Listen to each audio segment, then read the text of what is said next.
माझे नाव नेहा आहे. मला नेहमीच आपल्या गावाकडे जाण्याची इच्छा होती. पण माझे आई-बाबा मला तिकडे कधीच घेऊन जात नसत.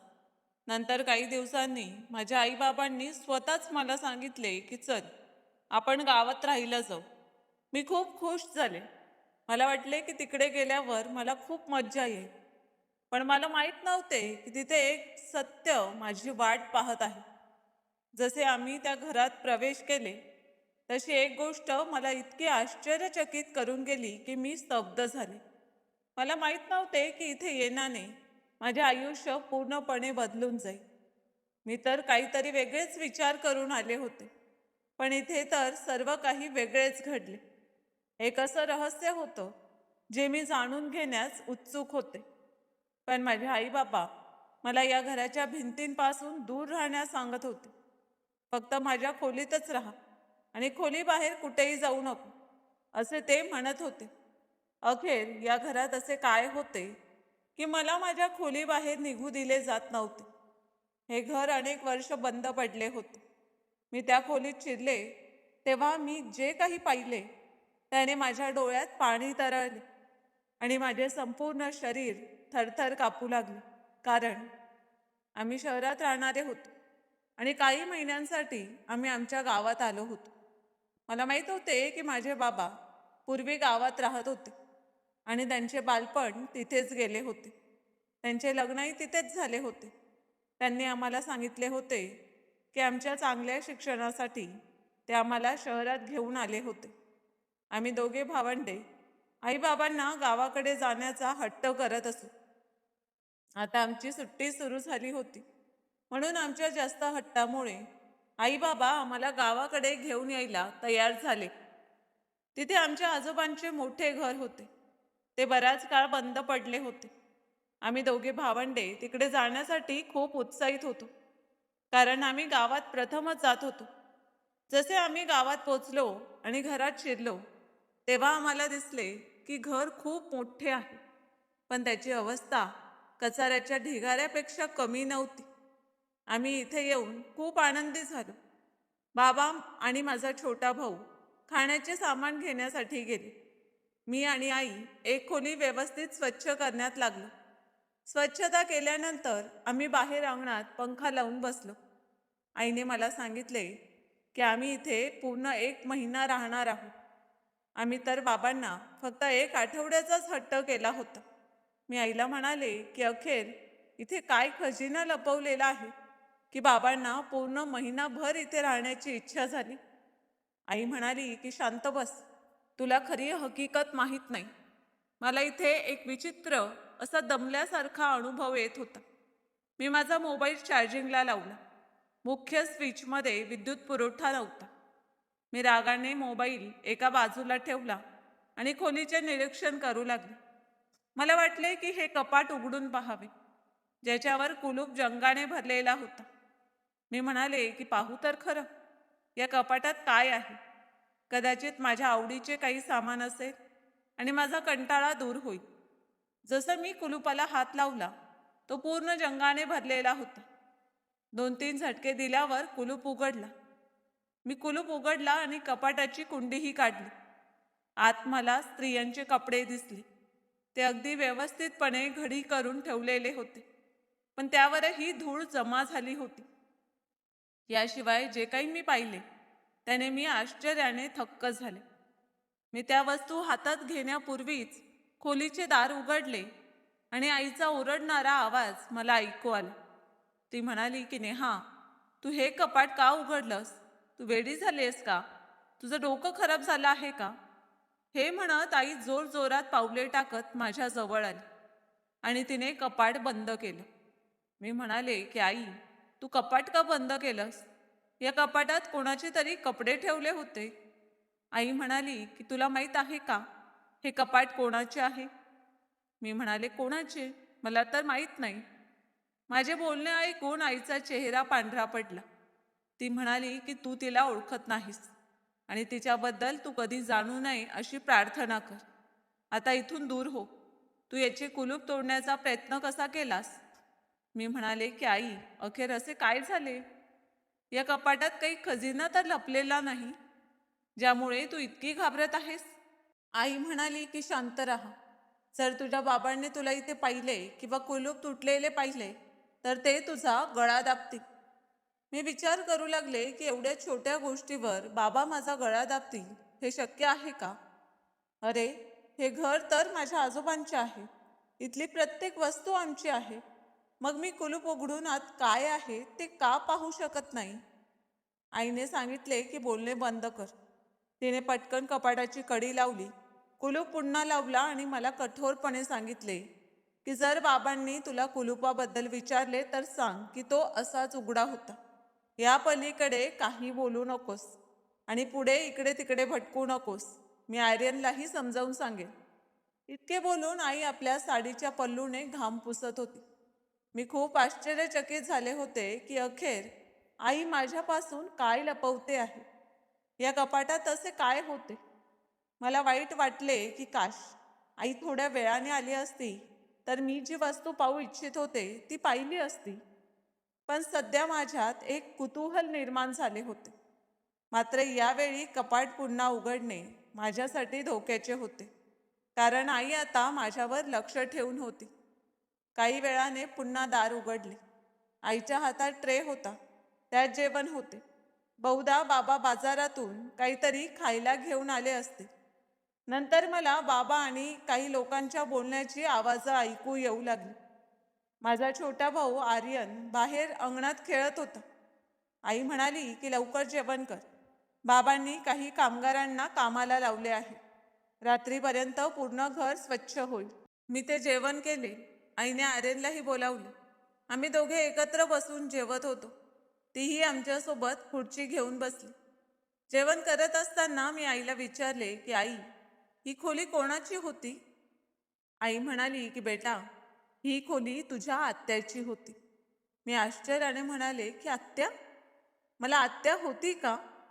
कारण मी तर कधीही तुझ्या किंवा बाबांच्या तोंडून आत्याबद्दल काही ऐकले नव्हते. आई म्हणाली की बेटा, ही गोष्ट मी फक्त तुला सांगते आहे. तुझ्या बाबांच्या समोर याबद्दल कधीही उल्लेख करू नकोस. तुझ्या आत्याच्या नावानेही त्यांच्या समोर बोलू नकोस. मी म्हणाले की आई असे का? काय झाले होते? आणि आत्या आता कुठे आहेत? मी माझ्या सर्व चुलत भावांशी भेटले आहे. त्यांना ओळखतेही. पण आत्याला तर मी कधी पाहिलंही नाही. आई म्हणाली की तू आता शांत राहा. बाबांच्या समोर याबद्दल काही बोलू नकोस. समजून घे की तुझी आत्या आहे असे काहीच नाही. आईचे बोलणे ऐकून मी विचित्र अवस्थेत सापडले. जर बाबांची एखादी बहीण होती तर ते तिचा उल्लेख का ऐकू इच्छित नाहीत? अखेर कारण काय होते? जेवण झाल्यावर आई ट्रे घेऊन गेली. काही वेळात घराचा मोठा भाग स्वच्छ झाला. आईने मला त्या खोलीतून बाहेर काढले आणि खोलीला कडी लावून कुलूप लावलं. मी आश्चर्यचकित झाले की आईने त्या खोलीला कुलूप का लावलं. बाकी सर्व खोल्या तर उघड्याच होत्या. आईने मला एक खोली दाखवली आणि म्हणाली की ही तुझी खोली आहे, तू इथेच राहशील. तिथे एक जुना पलंग होता, पण तो आता स्वच्छ झाला होता. पंखाही लावला होता. बाबांनी नवा लावला असावा, कारण त्याची हवा खूप छान येत होती. वॉशरूमही खोलीच्या आतच होते. मला त्यावेळी अंघोळ करायची इच्छा होती. मला झोपही येत होती. आजोबांचे हे घर मोठ्या जागेत बांधलेले होते. खूप उघडे आणि हवेशीर होते. घराच्या मागच्या बाजूला मोठी बागही होती, जी सध्या उजाडलेल्या अवस्थेत दिसत होती, कारण अनेक वर्ष इथे कोणी आले नव्हते. आम्ही सर्व शहरात राहत होतो. माझे एक चुलतेही शहरातच राहतात आणि दुसरे चुलते लंडनमध्ये राहतात. ते भारतात आले तरी आमच्या शहरातील घरातच येतात. गावात कोणीही येत नाही. मला कळत नव्हते की बाबा यावेळी आमच्या एका हट्टावर गावात का आले. कारण पूर्वी आम्ही गावाचा उल्लेख केला की ते चिडत. पण यावेळी सुट्टी आल्यावर बाबांनी स्वतःच सांगितले की चला, यावेळी तुमची सुट्टी गावात घालवू. त्यांच्या तोंडून गावाकडे जाण्याचे ऐकून आम्ही दोघे भावंडे खूप खुश झालो. माझा भाऊ आर्यन इथे आल्यापासून गावातील मुलांसोबत खेळतच राहतो. दुसरी गोष्ट म्हणजे माझी आत्या कुठून निर्माण झाली. अनेक वर्ष गेली. मी कधीही चुलत्यांच्या किंवा बाबांच्या तोंडून आत्याबद्दल काही ऐकले नव्हते. मी तर समजत होते की बाबा ते तिघे भाऊ आहेत.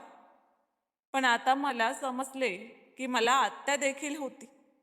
मी जेव्हा वॉशरूममध्ये गेले तेव्हा बादली पाण्याने भरलेली होती. पाणी खूप थंड होते.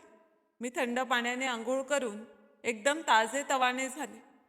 मी बाहेर आल्यावर पंखा लावून त्या जुन्या पलंगावर पडले. माझ्या डोळ्यांवर झोप उतरू लागली. मी कधी झोपेच्या दुनियेत हरवले ते कळलेच नाही. पण आवाजाने माझी झोप उडाली. आई आणि बाबांमध्ये कशाबद्दल तरी भांडण चालले होते. घरात सामान कमी होते म्हणून आवाज घुमत होता. मला समजत नव्हते की ते कशावर भांडत आहेत. मी उठून बसले. मी मोठी असल्याने माझी खोली वेगळी होती. पण आर्यन लहान असल्याने तो आई बाबांसोबतच झोपत असे. तोही या आवाजाने उठला असे. मी नेहमी आई बाबांना एकमेकांशी प्रेमाने बोलताना पाहिले होते. बाबा रागीट स्वभावाचे होते तरी त्यांनी कधी आईशी भांडण केले नव्हते. आई ही मऊ स्वभावाची होती. आज मात्र बाबा आईवर जोरात ओरडत होते. हे पाहून मला कळत नव्हते की त्यांच्यात वाद कशावर आहे. जशी मी खोली बाहेर आले तेव्हा आईच्या डोळ्यातून अश्रू वाहत होते आणि बाबा रागाने आईकडे पाहत होते. माझा भाऊ एका कोपऱ्यात आकसून बसला होता. जशी आई बाबांची नजर माझ्यावर पडली तसं आईने पटकन आपल्या चेहऱ्यावरून वाहत असलेले अश्रू पुसले आणि डोळे चोळून आपला चेहरा पूर्णपणे सामान्य केला. जणू काही ती रडतच नव्हती. पण मी पाहिले होते की बाबांचा राग अजूनही तसाच होता. त्यांनी आईला सांगितले की नेहाच्या समोर काहीही बोलू नकोस, नाहीतर लक्षात ठेव, माझ्यापेक्षा वाईट कोणीही होणार नाही. मी समजू शकत नव्हते की बाबा आईला अशी धमकी का देत आहेत. मला अखेर काय समजू नये. मी काहीच समजू शकत नव्हते की माझ्या आई बाबांमध्ये काय बोलणे चालले होते की मला पाहताच त्यांनी आपले बोलणे बदलले. सध्या बाबा घराबाहेर गेले होते. ते तरुण कामगार जे स्वच्छता करण्यासाठी आले होते ते घराच्या मागच्या बाजूला बाग स्वच्छ करण्यात गुंतले होते. पुन्हा एकदा त्या उजाडलेल्या बागेला नीट केले जात होते. मला कुठेतरी शंका येऊ लागली होती की कदाचित बाबांना गावातच कायमचे राहायचे आहे का. मला गावाचे वातावरण आवडत नव्हते. मला फक्त हे घर आवडत होतं. मी फक्त या घरात यायची इच्छित होते. कायमचे या गावात राहणे हे माझे ध्येय नव्हते. सध्या मी उठले आणि घराच्या मागच्या बाजूला गेले. तिथे लोक स्वच्छता करण्यात व्यस्त होते. पिवळी आणि लाल पाने एका बाजूला करत होते. उजाडलेल्या झाडांच्या झाड्या उपटून काढत होते. ते लोक हेच काम करत असताना अचानक बाबा तिथे आले. तेव्हा तिथे असलेला माळी एका उजाडलेल्या झाडाच्या फांद्या काढण्यात गुंतला होता, ज्या झुडुपांसारख्या घट्ट झाल्या होत्या. बाबांनी ओरडून त्याला हाक मारली. हे काय करत आहेस तू? बाबांच्या आवाजाने माळ्याचे हात थांबले. तो म्हणाला की मालक, हे सर्व व्यर्थ झाले आहे म्हणून मी त्यांना उपटून काढत आहे, जेणेकरून नवीन रोपे किंवा झाडे लावता येतील. बाबा म्हणाले की तू या झाडाला हात लावणार नाहीस, या बाजूला काहीही करणार नाहीस, त्याला तसेच राहू दे, इथे काहीही केले जाणार नाही. माळी बाबांकडे पाहू लागला.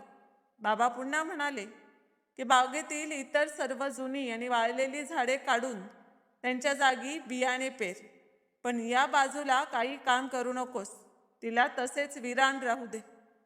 हे ऐकून माळी खांदे उडवून दुसऱ्या बाजूला झुडपांकडे गेला. बाबा मला म्हणाले की तू इथे का आलीस? तुला धुळाची ॲलर्जी आहे. मी म्हणाले की मी कंटाळले होते म्हणून इकडे आले. बाबा म्हणाले की आज जा, तुझी आई स्वयंपाकघरात जेवण बनवत आहे, तिला मदत कर, इथे तुझे काही काम नाही. मी आईकडे परत आले. आई स्वयंपाकघर स्वच्छ करून जेवण बनवण्यात व्यस्त होती. त्याचबरोबर ती रडतही होती. मी म्हणाले की आई, तुला काय झाले आहे? ती म्हणाली की काही नाही, तू झाडू लाव. सांग, तुझी झोप पूर्ण झाली का? मी म्हणाले की हो झाली, पण आपण इथे कधीपर्यंत राहणार आहोत? मला इथे खूप कंटाळा येत आहे. माझे सर्व मित्र शहरात आहेत आणि इथे माझा मोबाईलही चार्ज होत नाही. माझा कोणाशीही संपर्क होत नाही. आई म्हणाली की अगं, तुला काय झाले आहे? आधी तर तुला इथे येण्याची खूप घाई होती. तू खूप उत्साहित होतीस आणि आता इथे येऊन कंटाळा वाटतोय. उद्या बाबा विजेचे काम करवतील. मग तुझ्या मैत्रिणीशी बोलणे होईल. एवढे मोठे गाव आहे. फिर, मौज कर. तुझ्या भावाकडे पहा. त्याला तर इथून जायचेच मन नाही. तो गावातील मुलांबरोबर मन लावून खेळतोय. मला वाटते बाबा 1 महिना नव्हे तर 2-3 महिने इथे राहतील. आणि बाबा स्वतः आपल्याला इथून जायला सांगत नाहीत. तोपर्यंत मला वारंवार हे सांगून त्रास देऊ नकोस की तुला इथे राहायचे नाही. माझं डोकं खराब करू नकोस. आधीच तुझ्या बाबांमुळे मी खूप चिंताग्रस्त आहे. मी म्हणाले की आई, तुला अखेर काय चिंता आहे? ती म्हणाली की मी तुला सांगू शकत नाही. आता तू जा. मी परत माझ्या खोलीत आले आणि उशावर डोके ठेवून पडले. आता घर बऱ्याच प्रमाणात स्वच्छ झाले होते. कामगार लोक परत गेले होते. फक्त एकच नोकर तिथे होता, जो बराच वयस्कर होता. तो वारंवार मला पाहत होता आणि बारकाईने निरखत होता. मी त्याच्या जवळ गेले आणि म्हणाले की तुम्ही मला असे का पाहत आहात? तो हसला आणि म्हणाला की बेटा, मी तुझ्या आजोबांच्या काळापासून या घराचा नोकर आहे. तुझ्या बाबांनी मला पुन्हा नोकरीवर ठेवले आहे.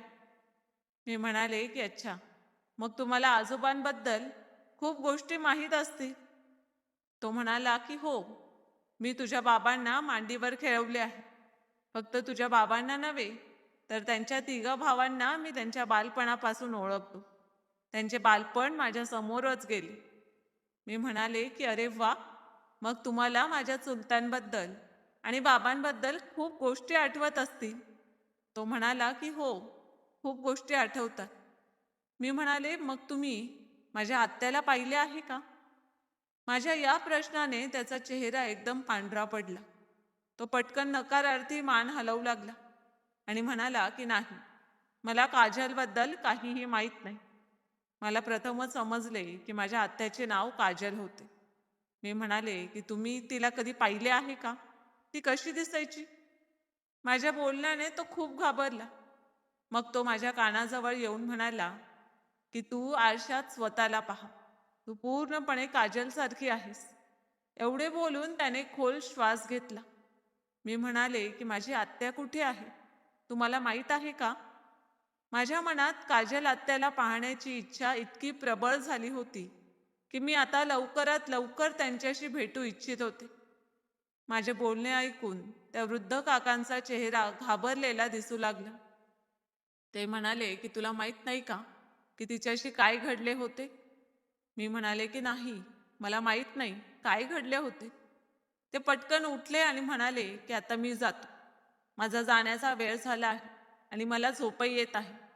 मी माझ्या क्वार्टरमध्ये झोपायला जातो. एवढे बोलून ते घराच्या मागच्या बाजूला गेले, जिथे मोठी बाग आणि एक छोटे क्वार्टर होते.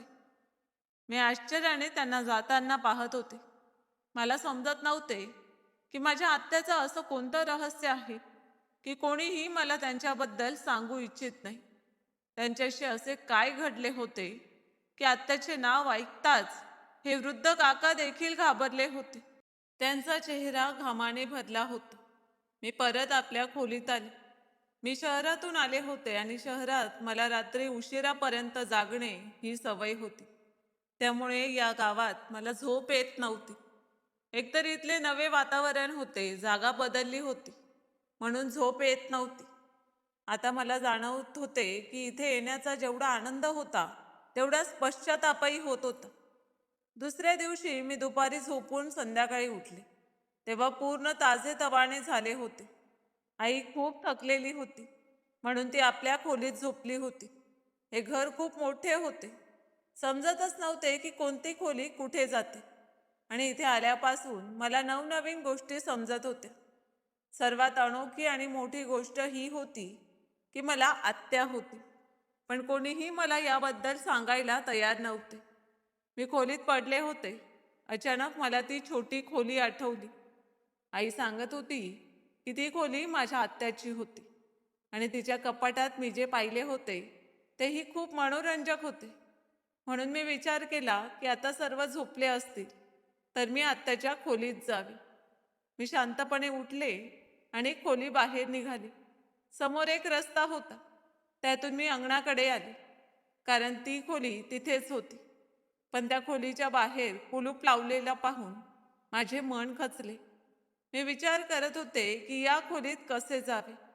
मी त्या कुलूपाला ओढण्याचा खूप प्रयत्न केला, पण तो नवीन कुलूप होता म्हणून उघडत नव्हता. अंगणात पूर्ण शांतता होती. थोडासा आवाजही मोठ्याने घुमत होता. मी दाराचे निरीक्षण करत राहिले. मग निराश होऊन मी परत फिरायला लागले. तेव्हा माझी नजर दाराच्या बाहेर असलेल्या खिडकीवर पडली. मी विचार केला की खिडकीकडे जावे. कदाचित खिडकीतून आत जाता येईल. जशी मी खिडकीजवळ गेले आणि खिडकीचे दार उघडण्याचा प्रयत्न केला, तेव्हा थोडीशी हालचाल होताच दार उघडले. पण जेव्हा मी आत उडी मारायचा विचार करत होते, तेव्हा मला कोणीतरी मागे उभे असल्यासारखे वाटले.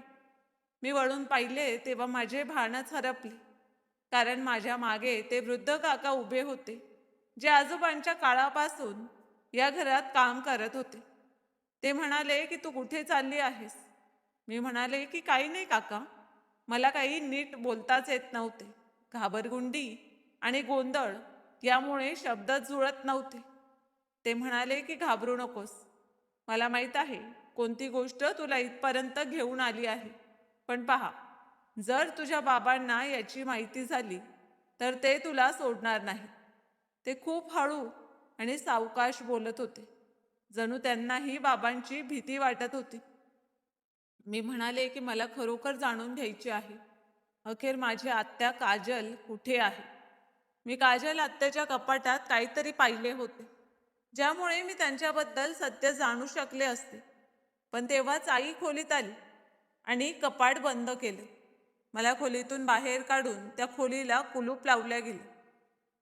माझे बोलणे ऐकून ते वृद्ध काका थोडे हसले आणि म्हणाले की बेटा, तुझ्यासाठी हेच बरे आहे की तू या रहस्याचा पडदा उघडू नकोस, नाहीतर तुलाच पश्चाताप होईल. तुला माहीत नाही की तू किती मोठ्या अडचणीत सापडू शकतेस. मी म्हणाले की तरी मला हे सत्य जाणून घ्यायचे आहे.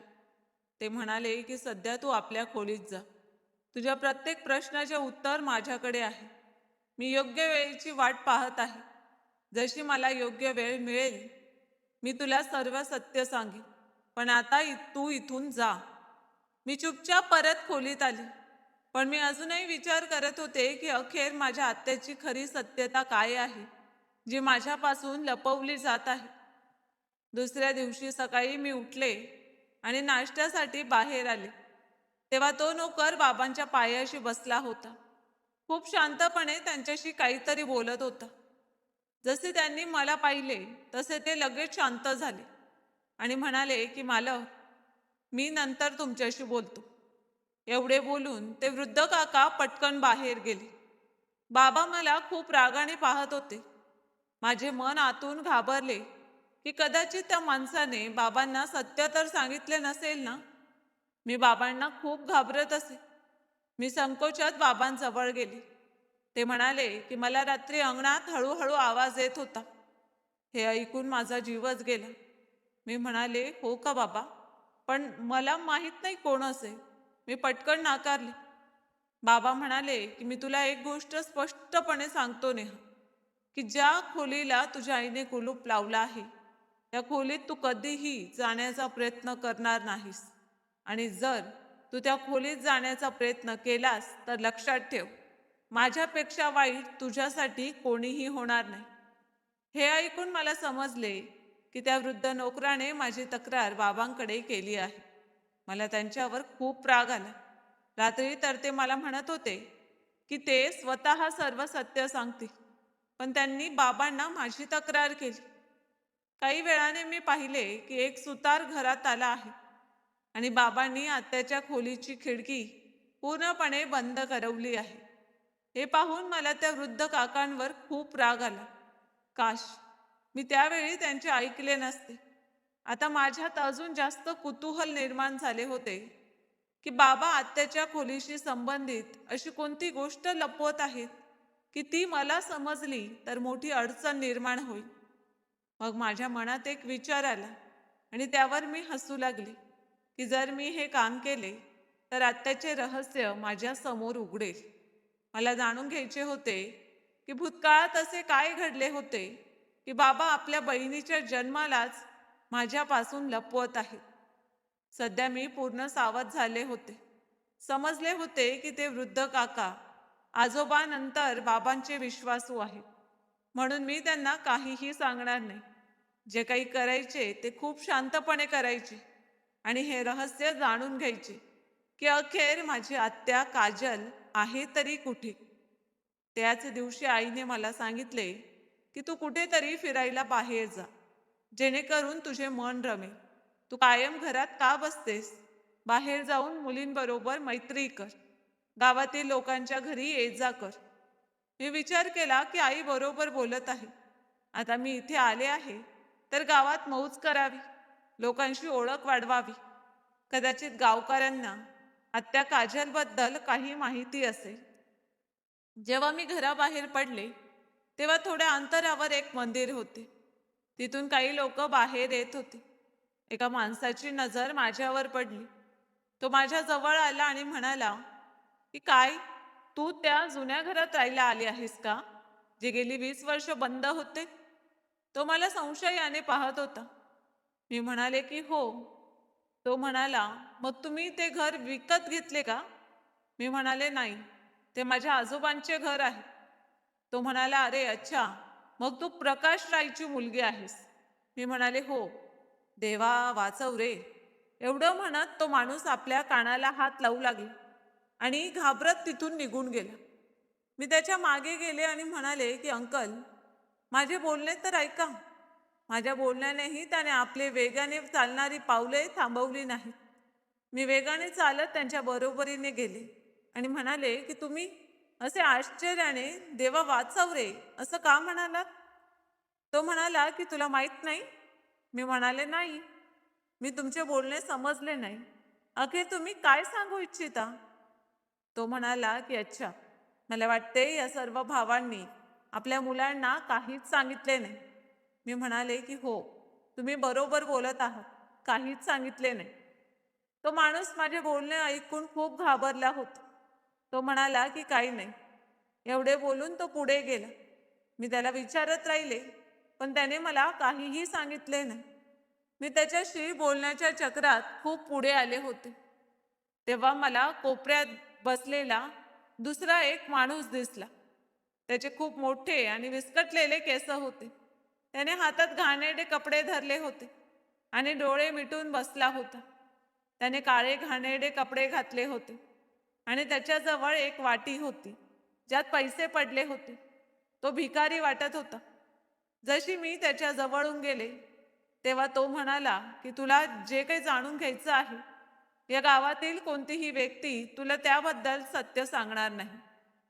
त्याचे बोलणे ऐकून माझे पाऊल तिथेच थांबले. मी त्याच्या जवळ गेले आणि गुडघ्यावर बसले. त्याचे डोळे अजूनही बंद होते. मी म्हणाले की तुम्हाला कसे कळले की मला काही जाणून घ्यायचे आहे?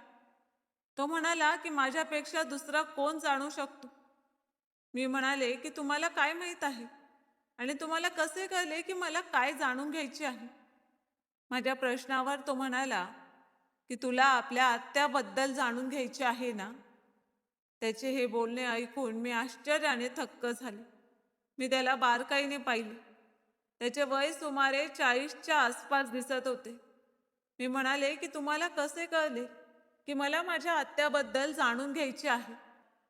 तो म्हणाला की मला माहीत आहे. मी म्हणाले की तुम्ही माझ्या आत्या काजलला ओळखता? ती कोण होती? माझे चुलते आणि बाबा मला त्यांच्याबद्दल काहीच सांगत नाहीत. उलट तिला आपली बहीणही मानत नाहीत. मला तर या गावात येऊनच समजले की मला आत्या होती. तो माणूस म्हणाला की इतिहास स्वतःच पुराणवृत्ती करतो. तुझे बाबा मोठमोठ्या गोष्टी करून इथून गेले होते की ते पुन्हा कधीच इथे परत येणार नाहीत. पण पहा, ते इथे परत आले आणि आता त्यांच्या कर्मांची शिक्षा सुरू होईल. त्यांचे सर्व काही नष्ट होईल, सर्व काही उद्ध्वस्त होईल. एवढे बोलत तो माणूस उठला, आपली वाटी घेतली आणि चालू लागला. मी त्याच्या बरोबरीने उभी राहिले आणि म्हणाले की तुमच्या बोलण्याचा अखेर काय अर्थ आहे. मला त्याच्या बोलण्याने खूप भीती वाटत होती. मी बाबांवर खूप प्रेम करत होते. मला त्यांना कोणतेही नुकसान होऊ द्यायचे नव्हते. तो माणूस म्हणाला की काळाचे चक्र पुन्हा फिरे. वाईट कर्मांची वाईट फळे येण्याची वेळ सुरू झाली आहे. कोणीही वाचणार नाही, कोणीही वाचणार नाही. एवढे बोलून तो पुढे गेला. त्याची गती खूप वेगवान होती. काही पावलात तो खूप पुढे गेला. मी त्याच्या मागे धावले. तो गल्लीच्या वळणावर गेला होता. पण माझे भान तेव्हा हरपले जेव्हा मी गल्लीच्या वळणावर वळून पाहिले. तेव्हा तो माणूस गायब झाला होता. इतक्या वेगाने तो कुठेही गेला नसता. ज्या गल्लीत तो वळला ती गल्ली निर्जन होती. तिथे कोणतेही घर नव्हते. फक्त रिकामी गल्ली होती. चारही बाजूला भिंतीच भिंती होत्या. भिंतीच्या पलीकडे स्मशान घाट होते. मी आश्चर्यचकित झाले की तो इतक्या लवकर कुठे गेला. मग मला भीती वाटू लागली. मी घरी परत आले, पण माझं मन गोंधळलेलं होतं. घरी आल्यावर आईने जेवण बनवून तयार ठेवलं होतं. मी म्हणाले की आई, तू मला सांग की बाबा प्रत्येक वेळी आम्हाला इथे येण्यास नकार का देत होते, पण यावेळी ते स्वतः आम्हाला इथे का घेऊन आले? त्यांना इथे असे कोणते काम होते? आई म्हणाली की काही खूप गरजेचे काम होते, म्हणून त्यांना यावे लागले. आणि तुम्ही दोघे भावंडेही तर त्यांना हट्ट करत होता. तुम्हा दोघांना गावातील घर पाहायची खूप इच्छा होती, म्हणून ते तुमची इच्छा पूर्ण करण्यासाठी तुम्हाला इथे घेऊन आले. शिवाय ते इथे कधी ना कधी तरी यायलाच हवे होते. मी म्हणाले की अखेर त्यांना असे कोणते गरजेचे काम होते? आई म्हणाली की तू खूप प्रश्न विचारतेस. मला माहीत नाही काय काम होते, आणि माहीत असले तरी मी तुला का सांगू? तुझं वय असे प्रश्न विचारण्याचं नाही. तू 15 वर्षांची आहेस. तू मोठ्या गोष्टी आणि गोष्टींचे परिणाम समजत नाहीस. आणि तुझे बाबा मला परवानगी देत नाहीत की मी तुला सर्व गोष्टी सांगाव्या. मी ठरवले होते की आज रात्री काहीही झाले तरी मी आत्याच्या खोलीत जाणारच. मी बाजारातून एक छोटं करवत विकत घेतलं होतं, जे खूप बारीक आणि तेज होतं, ज्याने मी आत्याच्या खोलीचं कुलूप कापू शकणार होते. रात्री जेव्हा सर्व झोपले तेव्हा मी पूर्ण अंगणाचे निरीक्षण केले आणि सावधगिरीने आत्याच्या खोलीपर्यंत पोचले. मी तो करवत घेतला आणि कुलूप कापायला सुरुवात केली. फक्त 10 मिनिटे लागली. कुलूप कापला गेला. मी पटकन सावधगिरीने कुलूप उघडलं, कडी उघडली, खोलीत शिरले आणि दार बंद केले. कपाटाला तो तुटलेला कुलूप लावलेला होता. मी तो कुलूप आणि कपाट उघडलं. त्यात एक जुना अल्बम ठेवलेला होता. जेव्हा मी तो उघडून पाहिला तेव्हा माझे डोळे आश्चर्याने विस्फारले. त्यात एका सुंदर मुलीचे फोटो होते. बाबांच्या सोबत ती मुलगी उभी होती आणि एका फोटोत ती आपल्या 3 भावांसोबत होती. मी तो अल्बम पाहिला आणि जेव्हा परत ठेवायला लागले तेव्हा मागे एक डायरी होती, जी धुळीने भरलेली होती. मी ती डायरी उचलली, धूळ व्यवस्थित साफ केली आणि डायरी उघडली. मी विचार केला की यात काय लिहिले आहे ते पाहू. ती डायरी वाचून माझे भानच हरपले. मी डायरी मागच्या बाजूने उघडली होती, ज्यावर निळ्या पेनने काही शब्द अपूर्ण लिहिले होते आणि काही पूर्ण लिहिले होते. कदाचित शेवटच्या पानावर रडत रडत आत्याने लिहिले होते. मी डायरी सुरुवातीपासूनच वाचायला सुरुवात केली. त्यात लिहिले होते की मी काजल राय, माझ्या 3 भावांची एकुलती एक बहीण आहे. माझे 3ही भाऊ माझ्यावर खूप प्रेम करतात. माझी प्रत्येक गोष्ट मान्य करतात. मला आठवत नाही की माझ्या तोंडून अशी कोणती गोष्ट निघाली असेल की ज्याला माझ्या भावांनी पूर्ण केले नसेल. माझ्या 3ही भावांनी मला खूप लाडात आणि प्रेमात वाढवले होते. सर्वात पहिली समस्या तेव्हा निर्माण झाली जेव्हा माझ्या बाबांनी वडिलोपार्जित मालमत्तेत माझा हिस्सा ठेवला आणि सांगितले की काजलला देखील माझ्या मालमत्तेत तेवढाच हिस्सा दिला जाईल जेवढा तिचा हक्क आहे. या गोष्टीचा सर्वात आधी माझे मोठे भाऊ प्रकाश राय यांनी विरोध केला. ते म्हणाले की काजलला आम्ही वडिलोपार्जित मालमत्तेत काहीही देणार नाही. कारण आजपर्यंत आमच्या खानदानात मुलींना वाटा दिला गेला नाही. ही गोष्ट ऐकताच माझ्या बाबांनी सांगितले की मी माझ्या मुलीला मालमत्तेत वाटा देईन. आमच्या खानदानात अज्ञानांसारखे रिवाज चालतात, पण आता हा रिवाज कोणीतरी तरी कधी ना कधी संपवायलाच हवा. माझ्या तिघ भावांनी जेव्हा बाबांची ही गोष्ट ऐकली तेव्हा त्यांच्या कपाळावर आठ्या पडल्या. मला माझ्या तिघ भावांवर इतके प्रेम होते की मी बाबांना सांगितले होते की मला कोणताही वाटा नको. तुम्ही माझा वाटा माझ्या तिघ भावांना देऊन टाका. माझे भाऊ माझे प्राण आहेत आणि मी त्यांच्यासाठी माझा प्राणही बलिदान करू शकते. पण मला माहीत नव्हते की भविष्यात माझ्याशी काय घडणार आहे. जेव्हा माझ्या सर्वात लहान भावाचा प्रदीप राय यांचा विवाह ठरला तेव्हा प्रदीप भाऊंच्या सासऱ्यातील एका मुलाबरोबर माझाही विवाह जबरदस्ती ठरवला गेला. तरीही तो मुलगा मला अजिबात आवडत नव्हता. तो चांगला तरुण मुलगा नव्हता, तर मोठ्या वयाचा नशेडी होता. मी जेव्हा माझ्या भावांना याबाबत विरोध केला की तो मुलगा मला आवडत नाही आणि तो चांगलाही नाही, तेव्हा माझे भाऊ म्हणाले की आमच्या खानदानात घरातील मोठे लोकच बहिणी मुलींचे संबंध ठरवत आले आहेत, म्हणून तुझे लग्न आमच्या इच्छेनुसारच व्हायला हवे. तुझे लग्न त्याच्याशीच होईल ज्याला आम्ही तुझ्यासाठी निवडले आहे. पण मी नकार दिला. मी म्हटले की मी त्या मुलाशी कधीही लग्न करणार नाही. तो नशेत येऊन मला मारेल, मारहाण करेल, माझे आयुष्य उद्ध्वस्त होईल. पण कोणत्याही भावाने माझ्या या बोलण्याकडे लक्ष दिले नाही. ते म्हणाले की हे तर वर्षानुवर्ष चालत आले आहे. तो जसाही असेल तुझे आयुष्य त्याच्यासोबतच जाईल. मी एक शिकलेली मुलगी होते. आमच्या गावातील फारच कमी मुलींमध्ये माझे नाव होते ज्यांनी MA ची पदवी मिळवली होती. अन्यथा आमच्या घरात मुलींना फक्त 5वी किंवा 6वी इत्तापर्यंत शिक्षण दिले जायचे. मी MA ची पदवी बाबांमुळे मिळवली होती, कारण त्यांची विचारसरणी माझ्या भावांसारखी नव्हती. जेव्हा मी रडत रडत ही गोष्ट बाबांना सांगितली तेव्हा ते म्हणाले की मी तुझा संबंध तिथून संपवून टाकतो. पण जेव्हा ही गोष्ट प्रदीप दादाला समजली तेव्हा ते खूप रागवले. कारण जेव्हा बाबांनी त्यांच्या सासरच्यांना सांगितले की ते त्यांच्या मुलाला आपल्या घरचा जावई बनवणार नाहीत, तेव्हा त्यांनीही माझ्या भावाला आपल्या घरचा जावई बनवण्यास स्पष्ट नकार दिला.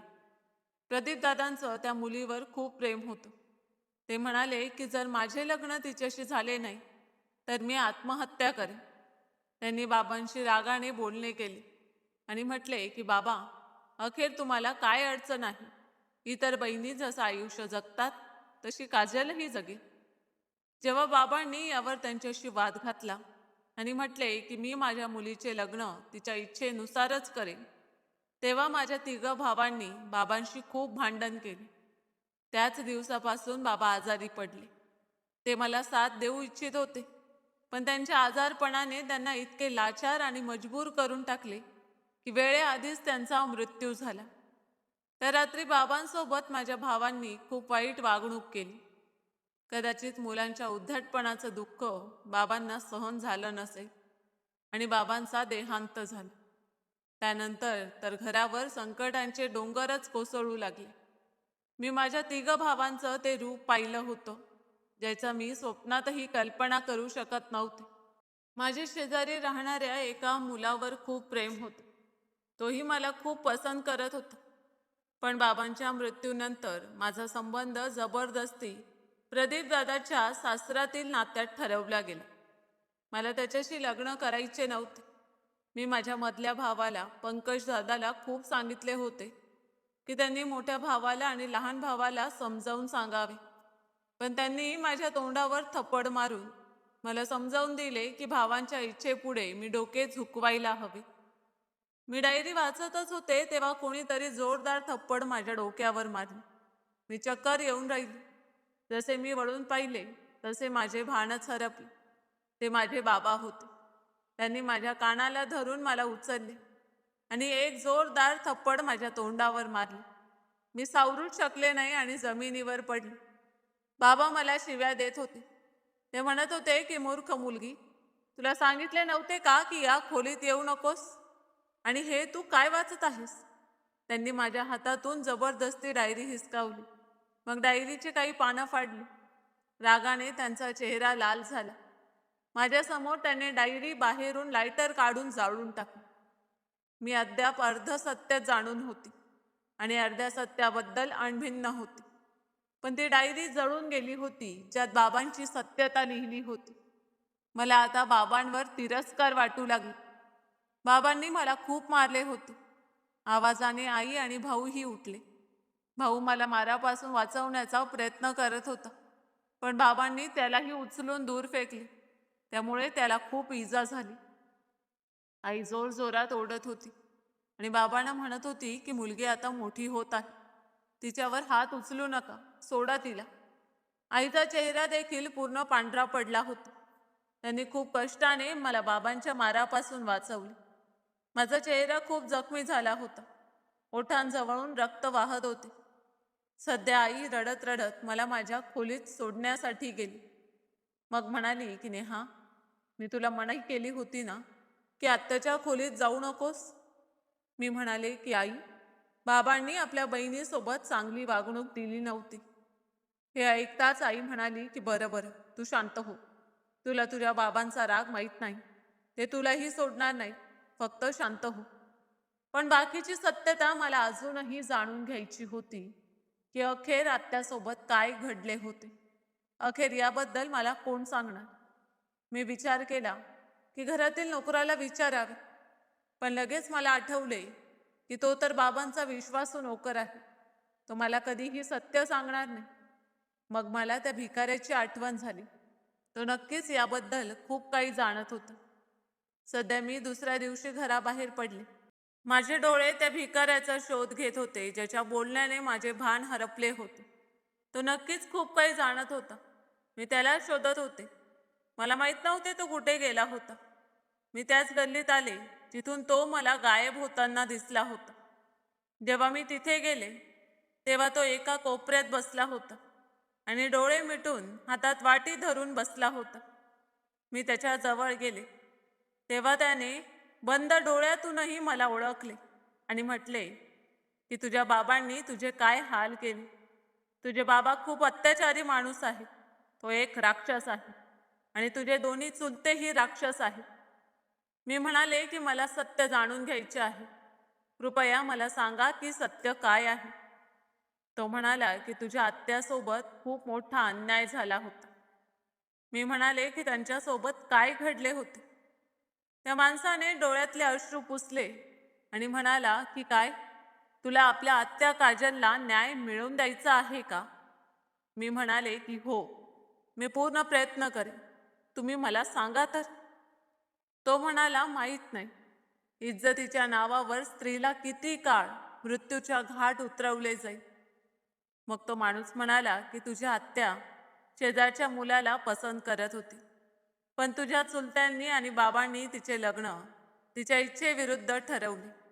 ते लोक तिला आपल्या इच्छेची बळी देऊ इच्छित होते. एका अशा माणसाशी तिचे लग्न करायचे इच्छित होते जो नशा करत होता आणि लग्नानंतर काजलचे आयुष्य उद्ध्वस्त करे. तुझी आत्या शेजारी राहणाऱ्या मुलावर प्रेम करत होती, म्हणून जेव्हा त्याला ही बातमी मिळाली की काजलचे लग्न लावले जात आहे तेव्हा तो आपल्या आईला घेऊन घरात आला.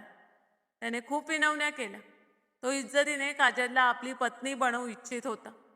त्याच्या आईनेही खूप विनवण्या केल्या की माझ्या मुलाचे लग्न काजलशी लावा. आम्हाला काजलशिवाय काहीही नको. पण तुझ्या लहान चुलत्यांचे आणि बाबांचे हट्ट होते की काजलचे लग्न त्यांनी ठरवलेल्या मुलाशीच व्हायला हवे. त्यांनी खूप विनवण्या केल्या, पण ना तुझे बाबा मान्य झाले ना त्यांचे दोन्ही भाऊ. ते तिघे भाऊ मिळून आपल्या बहिणीचे आयुष्य उद्ध्वस्त करण्यावर तुटले होते. आणि मग एक दिवस सकाळी जेव्हा ते उठले तेव्हा काजल घरातून गायब होती. फक्त एक पत्र ठेवले होते ज्यात लिहिले होते की तुम्ही लोक माझ्याशी खूप मोठा अन्याय करत आहात. मी तुम्हाला खूप सांगितले होते की माझ्याशी हे सर्व करू नका, पण जेव्हा तुम्ही माझे एकही ऐकले नाही तेव्हा आता मी हे घर सोडून पळून जाण्यास भाग पडले आहे. मला शोधण्याचा प्रयत्नही करू नका. हे पत्र वाचून तुझ्या बाबा आणि चुलत्यांची अब्रू जागृत झाली.